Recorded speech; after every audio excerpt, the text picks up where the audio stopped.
तो first question से start करते हैं।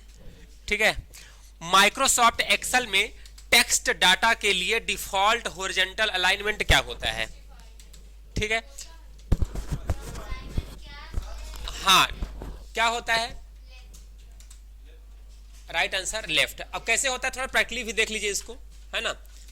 ये हमने एक्सेल ओपन किया, ठीक है, और अगर आप यहां पर एक्सेल में कोई भी टेक्स्ट लिखते हो, ठीक है, हाँ ये कोई भी टेक्स्ट अगर आप लिखते हो, जैसे हमने यहाँ पे लिखा, ये देखिए हमने लिखा यहाँ पर CPCT। अभी देखिए यहाँ पर क्या हुआ, इंटर मारा तो कहाँ आ गया? सेल के लेफ्ट में। लेकिन अगर हम कोई नंबर लिखे होते तब कहाँ आता ये? राइट में आता। जब हम किसी टेक्स्ट को लिखते हैं किसी सेल पे एक्सेल के, तो टेक्स्ट किधर आता है? कैरेक्टर आपका आएगा लेफ्ट साइड, और जो न्यूमेरिक नंबर वैल्यू होंगी वो किधर जाएगा? राइट साइड जाएगा। ठीक है, तो यहाँ पे यही क्वेश्चन था कि माइक्रोसॉफ्ट एक्सेल में टेक्स्ट डाटा के लिए डिफॉल्ट हॉरिजॉन्टल अलाइनमेंट क्या होता है? लेफ्ट होता है। ठीक है, अगला क्वेश्चन, माइक्रोसॉफ्ट एक्सेल में चार्ट की एक वैध श्रेणी नहीं है, तो कौन कौन से एक्सेल में चार्ट होते हैं? तो आप यहाँ पर देखिए, चार्ट को याद रखना पड़ेगा कौन कौन से चार्ट होते हैं। तो यहाँ पर चार्ट कौन कौन से होते हैं? ये है आपका चार्ट, ये क्या, इसको क्या बोलते हैं हम? इसको बोलते हैं डायलॉग बॉक्स लॉन्चर। ठीक है, चार्ट का डायलॉग बॉक्स लॉन्चर, यहाँ पे क्लिक करिएगा और यहाँ पे इनकी कैटेगरी देख लीजिए कौन कौन से होते हैं। कॉलम चार्ट होता है, line chart, pie chart, bar chart, area chart, X Y, scatter chart, stock chart, surface chart, donut chart, bubble chart, radar chart, ये सभी क्या होते हैं? एक्सेल के चार्ट होते हैं, है ना। और इन्हीं में से पूछ रहा कौन सा नहीं है, तो यहाँ पर देखिए, हाँ तो यहाँ पर देखिए क्या हो जाएगा? क्यूब। ये क्यूब चार्ट नहीं होता, बल्कि ये ऊपर के तीनों होते हैं। ठीक है, फिर माइक्रोसॉफ्ट एक्सेल में पंक्ति और एक कॉलम को जोड़ने के लिए किसका यूज करते हैं? तो control plus shift plus plus. ठीक है, तो राइट आंसर क्या हो जाएगा? Control plus shift plus plus. मतलब कि हाँ हाँ, ठीक है, तो यहां पर देखिए, अगर मान लीजिए कि ये डाटा आपने यहां पे लिखा, कुछ एंट्री किया, ठीक है ना, और स्टूडेंट नेम कोर्स, आपको लगता है कि यहां पे हमें क्या करना है? एक कॉलम और जोड़ना है ना, एक कॉलम और जोड़ना है, ए और बी के बीच में एक कॉलम और जोड़ना है। तो कॉलम को करेंगे सेलेक्ट और क्या प्रेस करेंगे? Control plus shift plus plus press करेंगे तो एक कॉलम क्या हो जाता है? जुड़ जाता है। या राइट क्लिक करके आपका कर दीजिए, इंसर्ट कर दीजिए, ऐसे भी जुड़ जाता है। तो अगर आपको एक ब्लैंक रो जोड़ना है या कॉलम, दोनों, अगर आपको ऐसे रो भी जोड़ना है, राइट क्लिक करिए और इंसर्ट पे जाइए और कर दीजिए इंसर्ट हो जाएगा। इसके लिए शॉर्टकट भी होती है, कंट्रोल प्लस शिफ्ट प्लस और प्लस दबाएंगे, इससे क्या हो जाएगा? एक नया रो या कॉलम दोनों इंसर्ट होता है। ठीक है, किसी लिए? हाँ ये तो हो गया ना क्वेश्चन इसका। हाँ, क्यों कि नहीं होता है, और फर्स्ट क्या बताया था? ये बाय डिफॉल्ट लेफ्ट होता है, हाँ ये बताया था, है ना। और सेकंड वाले क्यों बताया था? हाँ ठीक है। अगला, माइक्रोसॉफ्ट एक्सेल में रो और कॉलम इंसर्ट करने के लिए शॉर्टकट बताया था, ये तो सर्वविदित है, सबको पता है ये चीजें। ठीक है, हाँ नेक्स्ट, माइक्रोसॉफ्ट एक्सेल के ऊपर वाली सेल से दूसरी सेल में डाटा कॉपी अथवा फिल डाउन के लिए किस कुंजी का प्रयोग किया जाता है? Control plus D. इसको देखिए, प्रैक्टिकली देखिए, जैसे अगर हम मान लीजिए यहां पे लिखते हैं क्या, ठीक है, ये हमने लिख दिया रोल नंबर, ठीक है, और इसको हम नीचे फिल डाउन कर दिया हमने, और यहाँ पे कर दिया हमने BCA, ये DCA है ना, या फिर BCA। ठीक है, इसी को हमें क्या करना है? फिल डाउन करना है, ये ऐसे यहां तक। तो क्या प्रेस करेंगे? कंट्रोल और डी, इससे क्या होगा? फिल डाउन हो जाएगा।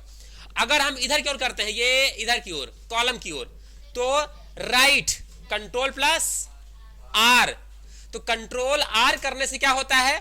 फिल राइट साइड, है ना। अगर आप चाहते हो कोर्स इधर फिल कर दें तो कंट्रोल R करिए, ये क्या हो गया?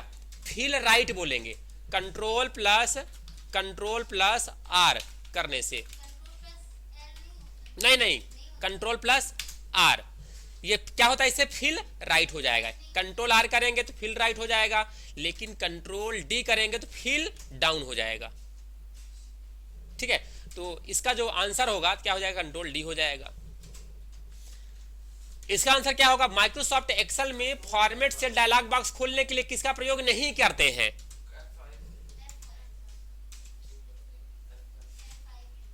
F5। और फॉर्मेट सेल डायलॉग बॉक्स किससे किससे खुलता है ये देखिएगा। देखिए, होम पे जाइए, फोन ग्रुप में जाइए और एरो पे क्लिक करिए, तो यानी कि यहाँ पे फोन डायलॉग बॉक्स की बात कर रहा है, फॉर्मेट सेल डायलॉग बॉक्स खोलने की बात कर रहा है।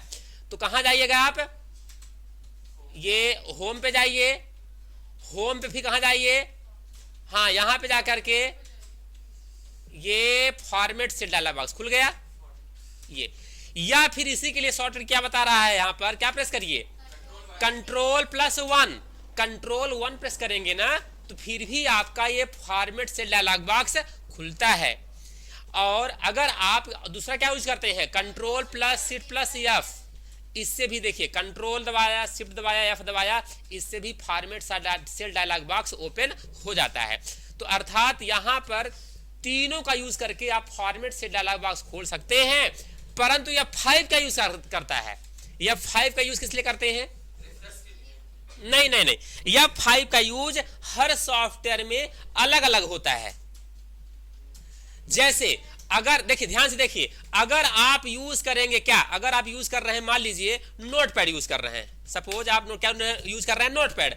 अगर नोटपैड में अगर आप यह 5 प्रेस करते हैं तो सिस्टम का वर्तमान डेट और टाइम आता है। हाँ, अगर आप कोई प्रोग्राम बना रहे हैं है ना, तो किसी किसी प्रोग्राम में सेटिंग रहती है शॉर्टकट की रन करने के लिए, या 5 प्रेस करिए, वो भी हो सकता है। तो यहां पर आपसे ये भी पूछेगा कि किस सॉफ्टवेयर में कौन सी शॉर्टकट की यूज होती है, तो वो सॉफ्टवेयर का नाम भी बताया जाएगा। पता लगा कि निम्नलिखित में से किस शॉर्टकट का यूज करते हैं रिफ्रेश करने के लिए, विंडो को रिफ्रेश करने के लिए, या 5 भी होती है। लेकिन यही पूछ दे कि एक्सेल में क्या होता है इसका यूज, तो अलग हो जाएगा। तो यानी कि सभी पे अलग अलग इसका काम होता है। यहां पर देखिए, अगर हम एक्सेल नोटपैड में या 5 प्रेस करेंगे तो सिस्टम का वर्तमान डेट इंसर्ट होता है। ये देखिए, सिस्टम का वर्तमान डेट इंसर्ट हो रहा है ना, डेट एंड टाइम इंसर्ट होता है। लेकिन परंतु यदि अगर आप खोल लेते हैं क्या, MS वर्ड खोल लेते हैं, हाँ देखिए, हाँ ये MS वर्ड खोल लिया। अब यहां पे क्या प्रेस करते हैं, या 5, तो यहां क्या होता है, find and replace dialog box खुलता है। देखिए, find and replace dialog box खुला, किसमें खुलता है, यह खुलता है MS वर्ड में। MS वर्ड अगर आप खोल करके या 5 करेंगे तो find and replace dialog box खुलेगा। लेकिन अगर आप एक्सेल में या 5 प्रेस करते हैं तो क्या होगा, तो या 5 प्रेस करेंगे क्या खुलता है, गो टू डायलॉग बॉक्स खुलता है। अब ये गो टू डायलॉग बॉक्स क्या होता है, गो टू मतलब क्या होता है, जाना। गो टू मतलब क्या होता है, किसी सेल पे जाना। जैसे हमने कहा कि आपके पास ये सेल है, आपने लिखा यहां पर स्टूडेंट नेम, यहां पर रमेश, इसको खाली रखा, दिनेश इसको ठीक है। ये हम चाहते हैं कि इतने में से जो सेल खाली हो उसको करना है सेलेक्ट। और ले लेते हैं, यहां पर देखिए थोड़ा सा बड़ा ले लेते हैं तो समझ में आएगा, ठीक है। ओके, देखिए हमें चाहते हैं कि यहां से लेकर के यहां तक में जो सेल क्या है, खाली है, ब्लैंक है, वहां पर जाना है। तो क्या प्रेस करिए, या 5, या 5 से क्या होता है, गो टू, और गो टू खुल गया। और यहां पर जाइए स्पेशल में, और क्या लिखा है यहां पे, ब्लैंक। ब्लैंक पे क्लिक किया आपने और ओके। देखिए, जो जो ब्लैंक था उस रो को कर दिया सेलेक्ट। और फिर आपको पता है कि किसी भी सेल को डिलीट करने के लिए, किसी रो को डिलीट करने के लिए क्या होती शॉर्टकट की, कंट्रोल माइनस। कंट्रोल में देखियो, वो जो सेलेक्टेड, जो ब्लैंक सेल थी खाली हो गई, डिलीट हो गई। अर्थात एक्सेल में अगर या 5 प्रेस करेंगे तो क्या होता है इसका use, go to. Go to मतलब होता है जाना। आपको कहां जाना है, किसी ब्लैंक सेल पे जाना है, या फार्मूला पे जाना है, या कमेंट पे जाना है, है ना। तो इसका यूज इस तरह से हम करते हैं, ठीक है। नेक्स्ट, माइक्रोसॉफ्ट एक्सेल चार्ट किस टैब के अंतर्गत आता है ना। तो यहां पर देखिए ये चार्ट है, कहां पे है, ये एक्सेल ओपन कर लेते हैं और इंसर्ट में जाते हैं और ये चार्ट दिया यहां पर चार्ट पे क्लिक करिए और ये देखिए चार्ट आ गया यहां पर। तो चार्ट कौन कौन से होते हैं, column chart, line chart, pie chart, bar chart, area chart, scatter chart, stock chart, surface chart, donut chart, bubble chart और रडार चार्ट। ये सभी चार्ट के प्रकार होते हैं, आपको इसे मौखिक याद रखना है। डोनट चार्ट, पाई चार्ट, ठीक है ना, donut chart and pie chart, ये है ना donut chart and pie chart, ये भी होते हैं, ठीक है। तो यहां पर इस क्वेश्चन के अकॉर्डिंग डाटा क्या हो जाएगा, इंसर्ट में होता है। अगला यह है कि माइक्रोसॉफ्ट एक्सेल के नए संस्करण में कॉलम या स्तंभ की संख्या कितनी होती है, कितनी होती है, 16,384 होती है। यहां पर देखिए ये यहां पर ए क्या है, कॉलम, बी क्या है, कॉलम, सी क्या है, कॉलम, ए क्या है, रो, बी 2 क्या है, 1 क्या है, रो, 2 रो, 3 रो, चौथा रो, 5वां रो। और यहां पर ए के बगल में ए और 1 के ऊपर ये जो बटन आपको दिखाई दे रही है इसे हम क्या कहते हैं, सेलेक्ट ऑल बटन। क्या बोलते हैं, सेलेक्ट ऑल बटन। अगर यहां पे जाकर के अगर आप फार्मूला बार को आप इनेबल कर दीजिए, अब देखिए यहां पर क्वेश्चन ये है कि रो कॉलम की संख्या कितनी होती है। अगर आप सेलेक्ट ऑल पे क्लिक कर दीजिए, क्लिक कर दिया आपने, तो बता रहा है कि 10,48,576 आर, मतलब रो होते हैं इतने। दबा के रखना है यहां पर इस सेलेक्ट ऑल बटन को, यहां बता रहा है 16,384 सी, मतलब क्या होते हैं, ये कॉलम होते हैं इतने। छोड़ देगा तो बताना बंद कर देगा, ठीक है ना। ये तो यहां पर नए कॉलम की संख्या कितनी होती है, 16,384। अगर ऐसा क्वेश्चन आता है कि माइक्रोसॉफ्ट एक्सेल के नए संस्करण में आर्गुमेंट की संख्या कितनी होती है, फंक्शन में आर्गुमेंट, तो फंक्शन में आर्गुमेंट बताया था। आर्गुमेंट कौन क्या क्या होते हैं, जैसे हमने कहा यहां पे अगर आप कोई फंक्शन लगा रहे हो, क्या लगा रहे हो, सम, हमने कहा 12 और 12, 12 12 24, ये तो यहां पे हमने 2 आर्गुमेंट पास किया हुआ है। तो ऐसे आर्गुमेंट की संख्या कितनी हो सकती है, 255, ठीक है, लिखवाया भी था इसको। माइक्रोसॉफ्ट एक्सेल में किसी कॉलम को चयनित करने के लिए किस कुंजी का प्रयोग करते हैं, कॉलम को सेलेक्ट करना, कॉलम को सेलेक्ट करना। देखिए यहां पर देखिए, अगर हम क्या चाहते हैं कि जैसे ये क्या है, हम ए नंबर कॉलम को करना चाहते हैं सेलेक्ट, तो क्या करिए, संबंधित रो पे करिए, संबंधित कॉलम के रो पे कहीं भी क्लिक कर दीजिए, सेल पे क्लिक कर दिया, और क्लिक करने के बाद क्या प्रेस करिए, कंट्रोल स्पेस प्रेस करेंगे तो संबंधित कॉलम हो जाता है सेलेक्ट। अगर आप 2 रो कर लीजिए सेलेक्ट, यहां पे दो सेल कर लीजिए सेलेक्ट ऐसे, और कंट्रोल स्पेस मारिए तो क्या हो जाएगा, 2 कॉलम हो जाएगा सेलेक्ट। जहां पे जिस सेल पे रखा रहेगा कर्सर, जहां पे रखा रहेगा जिस सेल पे, और वहीं जाके कंट्रोल स्पेस मारिए, ये हो गया सेलेक्ट। यहां पे कर्सर रखिए, ये हो गया सेलेक्ट। यहां पे कर्सर रखिए, ये हो गया सेलेक्ट। तो अगर आप कंट्रोल बटन और प्लस स्पेस मारते हैं, कंट्रोल स्पेस से क्या होता है, column, select the column, select the column. अगर आप यहां पर क्या प्रेस करते हैं, कंट्रोल और शिफ्ट और स्पेस, क्या प्रेस करेंगे, शिफ्ट देन स्पेस, तो क्या हो जाता है, संबंधित रो हो जाता है सेलेक्ट। ये देखिए क्या, शिफ्ट बटन और प्लस क्या प्रेस करेंगे, स्पेस, शिफ्ट बटन और स्पेस प्रेस करेंगे। इससे क्या होगा, देखिए अगर हम इतना कर लेते हैं सेलेक्ट, अभी ध्यान से बताना है ना, इतना कर लिया सेलेक्ट हमने ना, ये अगर हम शिफ्ट स्पेस मारेंगे तो क्या होगा, सेलेक्ट, शिफ्ट स्पेस मारेंगे, शिफ्ट स्पेस तो क्या हो जाएगा, रो होगा सेलेक्ट। लेकिन अगर हम ऐसे कर लेते हैं सेलेक्ट तो 3 कॉलम किए सेलेक्ट, अगर हम कंट्रोल स्पेस मारेंगे तो क्या होगा, कॉलम होगा सेलेक्ट। तो ये काफी इंपॉर्टेंट शॉर्टकट की है, इसे हमें ध्यान रखना है। तो बताइए इस क्वेश्चन के अकॉर्डिंग राइट आंसर क्या हो जाएगा, कंट्रोल और स्पेस, ठीक है। अगला है माइक्रोसॉफ्ट एक्सेल के पुराने वर्जन में कॉलम की संख्या कितनी होती है? 256। माइक्रोसॉफ्ट एक्सेल को को और क्या कहते हैं, किस नाम से जानते हैं? किस नाम जानते हैं? स्प्रेडशीट प्रोग्राम कहते हैं। ठीक है, माइक्रोसॉफ्ट एक्सेल में एक चार्ट को इंसर्ट करने के लिए किस कुंजी का प्रयोग करते हैं? चार्ट इंसर्ट करने के लिए क्या होती है शॉर्टकट की? अगर आपको चार्ट इंसर्ट करना है तो क्या प्रेस करेंगे? Alt plus F1, alt plus F1। ठीक है, हाँ, अल्ट प्लस F1 करेंगे, है ना? ये हो गया इंसर्ट चार्ट। या क्या प्रेस करेंगे? F11 प्रेस करेंगे। ये हमने प्रेस किया F11, ये चार्ट इंसर्ट हो गया। ठीक है, नेक्स्ट क्वेश्चन। जो लाइन चार्ट में दी गई जानकारी को देखने के काम आती है उसे ग्रिड लाइन कहते हैं, जो कि किस टैब में आता है? किस में आता है वो?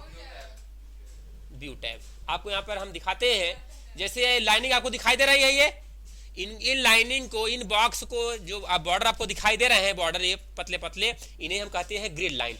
और यह कहां होता है? ये होता है व्यू टैब में जाएंगे और यहां पे दिया है क्या? ग्रिड लाइन पे क्लिक कर अनटिक कर दीजिए, ग्रिड लाइन दिखना बंद। और यहां पे जाकर के ग्रिड लाइन को आप क्या कर दीजिए? टिक कर दीजिए, ग्रिड लाइन आना दिखना शुरू हो जाएगा। तो यहां पर यही आंसर हो जाएगा इसका। ग्रिड कहां दिखता है? व्यू टैब में। क्वेश्चन यह है कि माइक्रोसॉफ्ट एक्सेल में व्यू बटन कौन सा नहीं है? तो व्यू बटन कौन कौन से होते हैं आइए देख लीजिए। तो एक्सेल में व्यू बटन कौन कौन से हैं? यहां पे देखिए, कौन सा बटन नहीं है आपका? नॉर्मल। ये क्या है? Page layout. ये क्या है? Page break. यहां पे जाइए, व्यू में जाइए, यहां पर नॉर्मल और क्या है? Page layout. ठीक है, ये पेज ब्रेक प्रीव्यू। ठीक है, और कस्टम व्यू, और ये क्या है आपका? टॉगल फुल स्क्रीन, है ना? तो यानी कि यहां पर कौन सा नहीं होता है? प्रिंट प्रीव्यू नहीं होता प्रीव्यू के। माइक्रोसॉफ्ट एक्सेल में कंसोलिडेट ऑप्शन किस टाइम में आता है? तो किसमें आता है कंसोलिडेट ऑप्शन? ये आपका आता है डाटा के अंतर्गत आता है कंसोलिडेट ऑप्शन। ठीक है, यहां पे डाटा वैलिडेशन हो गया। ठीक है, कंसोलिडेट ऑप्शन, ठीक है, यहां पे रहता है। अगला है माइक्रोसॉफ्ट एक्सेल में तिथि को इंसर्ट करने के लिए, डेट को इंसर्ट करने के लिए क्या यूज करेंगे? हाँ, कंट्रोल और सेमी कॉलन। लेकिन control plus shift plus colon से क्या होता है? टाइम।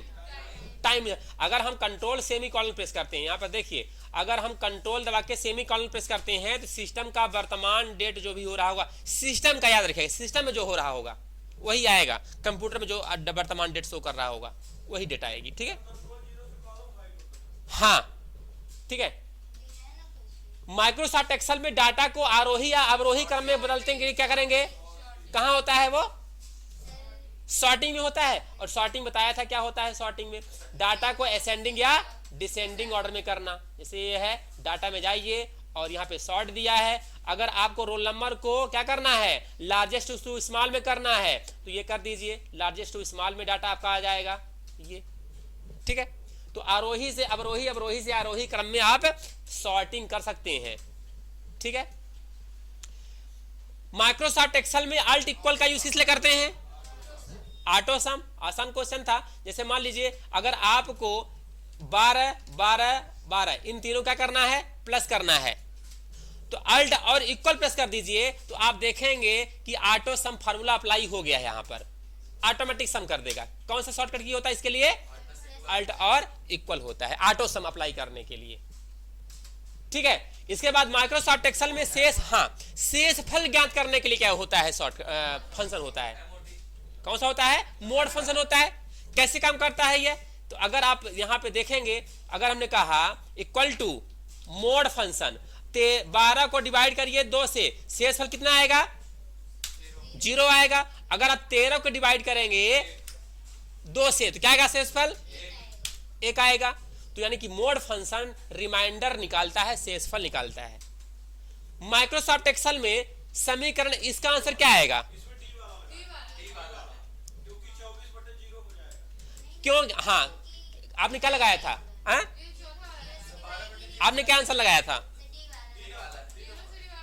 हाँ, किसी भी अंक को अगर हम जीरो से डिवाइड करेंगे तो can not divide by zero error आता है। यहां पे देख लीजिए, आपने क्या लगाया था आंसर, ठीक है। यहां पे देखिए, अगर आप डिवाइड करते हो 12 को किससे, जीरो से, तो शेष में कितना आएगा, इसका आंसर क्या आएगा, can not divide by zero, zero से डिवाइड नहीं होगा। लेकिन अगर आप जीरो को डिवाइड करेंगे किससे, 12 से, तब कितना आ जाएगा, जीरो आएगा।